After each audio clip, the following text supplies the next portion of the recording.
third. Quick attack, quick attack, quick attack. He had Rivera on his heels all throughout that third period. As we move to 157, Rocco Camillaci had a huge sudden victory against Harvard to clinch that victory, but then struggled the following day in a loss to Brown. Meanwhile, Meyer Shapiro, the 157 freshman for Cornell, he is a man of promise. He is the top-ranked recruit, according to Intermet, in this freshman class, and so far he's been excellent. 6th ranked at 15-2 and perfect 10-0 in duels. Yeah, he's a very dynamic wrestler. He definitely is funky and wrestles kind of very unorthodox, and it's he's a lot of fun to watch. Camillaci, you know, he's a tough wrestler too. He wants to come out here and get a win for his team. As you see Shapiro get a quick takedown here in the first period. And the strength there for 3. 11 of his 15 victories have come with bonus so far this season.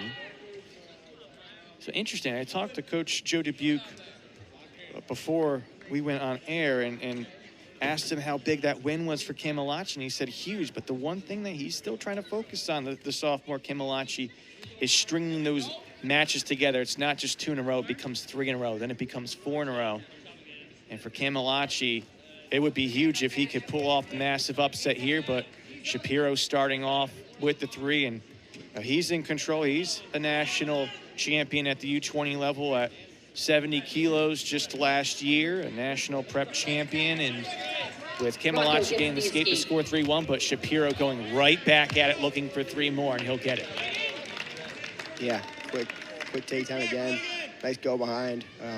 Misdirection, went one way, came back the other. Quick, man, very quick. Rocco's just got to build his base, get back up to his feet, and keep wrestling, right? It's about, you know, getting to the next point.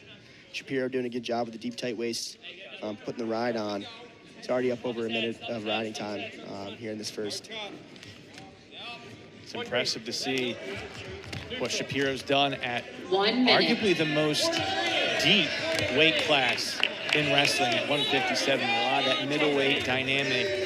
Very tough to get through this weight class, but Shapiro was able to make it 9-2 with the 3rd takedown, and you get to see exactly what made him the top-ranked recruit nationally. It's a huge find for Cornell to go into Maryland and get the Woodbine product into their program, and again, it shows the national prowess for the Cornell Big Red and the Ivy League as a whole. Yeah, definitely. You know, we talked about it earlier in the broadcast. Like, more of the top-level recruits want to go to Ivy League schools, and you know, it's about setting yourself up for wrestling in college, and then also for, you know, life after wrestling. And, right, just as important to kind of get yourself 30 situated, seconds on both the academics and the, you know, athletic side. Another escape for Camillaci. He was awarded a point, I believe, on stall, but it's another takedown for Shapiro. Make it 12-4 in short time in first period, and he does the same that his teammate at 133 did, Vito Arujau, 4 takedowns in the opening period, and Shapiro leading Cornell with 6 tech falls. He might have his eyes make on some that, noise. We're heading into can. the 2nd period. What a start to this one for the 6th-ranked wrestler. Yeah, scoring in a lot of different ways. Just very quick, you know, kind of suffocating, right? Just, you know, right away when he gets back to his feet, he's right on a shot, or trying to do a misdirection, you know, faking one way, going the other. Doing a really good job keeping Rocco Camillaci off balance, and the score obviously reflects that. Good chance here for Shapiro to become the 3rd Big Red wrestler to start 4-0 in Ivy League competition, which could put them in positions for all Ivy first-team honors. As you see now, Camillaci dealing with a nosebleed. They're going to get the mat cleaned up, but you won't have to worry anymore about whether you're first team, second team, what have you in an Ivy League, because starting next year, there'll be the Ivy League tournament, and that's obviously a huge thing for all 6 programs moving forward. Yeah, absolutely. I think it'll be interesting to see. And again, I think it's a testament to, like, the high level wrestling that is, you know, coming into the Ivy League we just talked about, right? There's no way we could have done this a number of years ago, right? And so it's pretty cool to see the evolution, and it's only gonna get better from here. Camillaci in on a scramble, and what a job by Shapiro, just rolling through it, gaining control, and adds in another 3 after he got the escape. He leads 16-4, and he's looking for some back points to potentially end it. Heavy swipe there on Camillaci's head. Going right at it as Camillaci was able to roll through and not allow any back points.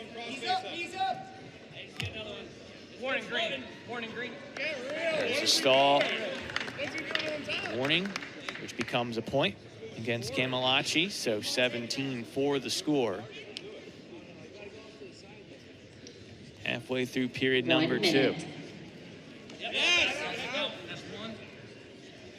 Yeah, Shapiro putting on a tough ride. You know, looks to cut him. We'll see what winds up happening.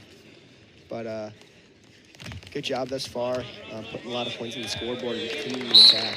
That's going to be a fun right there. 25 the final as Shapiro dominating with 6 takedowns, and that makes it 50 on the season for Cornell, which sets a new single season program record. Again, the first year in which 3 points awarded for the takedown, and Shapiro a team best 7. And again, he shows as dominant, just a first-year wrestler, but he is one of the best.